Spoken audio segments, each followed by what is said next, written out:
Святослав, здорово, мужики. Святослав. Это какой Святослав? Это я уже путаю, может, какой-то аккаунт другой. ТБД.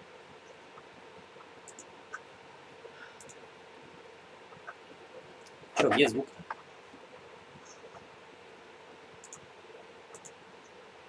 Все? Лол. Теперь у меня звук поменялся на другой. Вы угораете. Да его вообще нет. Another major new feature of our custom RDNA Это все нахуй заморочено через ПК, я ненавижу. using the same strategy as Типа нужно сюда нажать, сюда, потом он, блядь, появится. a new specialized unit called the intersection engine, which can calculate Зато сейчас ничего не лагает. with boxes and triangles. To use the intersection engine, first you build what is called an acceleration structure. It's data in RAM that contains all of your geometry. There's a specific set of formats you can use. They're variations on the same BVH concept. Then, in your shader program, you use a new instruction that asks the intersection engine to check array against the BVH.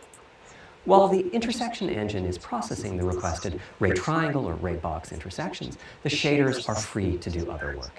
Having said that, the ray tracing instruction is pretty memory intensive, so it's a good mix with logic-heavy code. There's of course no need to use ray tracing. PS4 graphics engines will run just fine. Ну и чё, где картинка?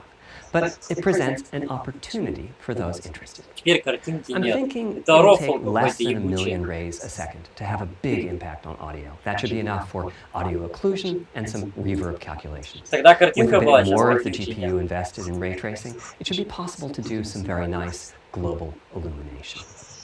Having said that, adding ray traced shadows and reflections to a traditional graphics engine Теперь, in короче, я complex картинку не могу animated сделать. scenes Прикинь, with захват окна only не modest попадет. costs. Another set of issues for the GPU involved size and frequency.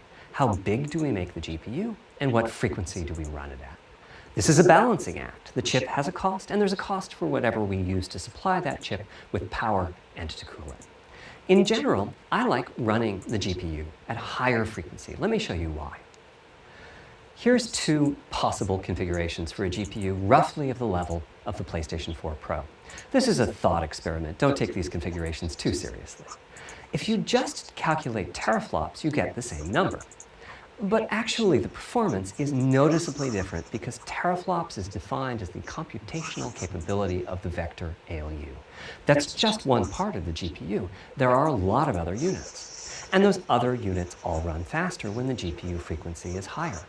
At 33% higher frequency, rasterization goes 33% faster. Processing the command buffer goes that much faster. The L2 and other caches have that much higher bandwidth, and so on. About the only downside is that system memory is 33% further away in terms of cycles. But the large number of benefits more than counterbalance that. As a friend of mine says, a rising tide lifts all boats. Also, it's easier to fully use 36 CUs in parallel than it is to fully use 48 CUs. When triangles are small, it's much harder to fill all those CUs with useful work. So there's a lot to be said for faster, assuming you can handle the resulting power and heat issues, which frankly, we haven't always done the best job at.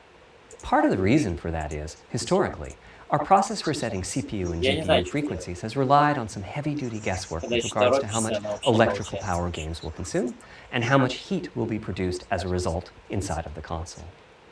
Power consumption varies a lot from game to game. When I play God of War on my PS4 Pro, I know the power consumption is high just by the fan noise. But power isn't simply about engine quality. It's about the minutiae of what's being displayed and how. It's counterintuitive, but processing dense geometry typically consumes less power than processing simple geometry, which is, I suspect, why Horizon's map screen, with its low triangle count, makes my PS4 Pro heat up so much. Our process on previous consoles has been to try to guess what the maximum power consumption during the entire console lifetime might be, which is to say, the worst-case scene in the worst-case game, and prepare a cooling solution that we think will be quiet at that power level.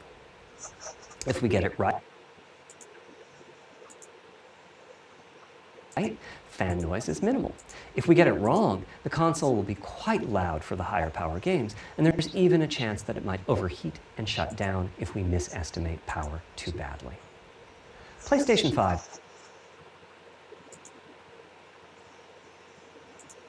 is especially challenging because the CPU supports 256-bit native instructions that consume a lot of power.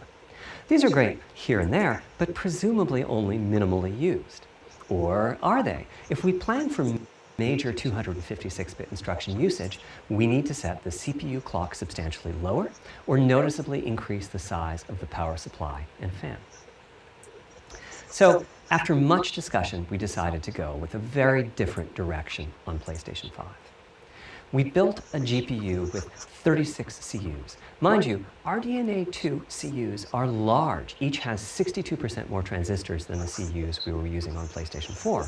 So, if we compare transistor counts, 36 RDNA 2 CUs equates to roughly 58 PlayStation 4 CUs. It is a fairly sizable GPU.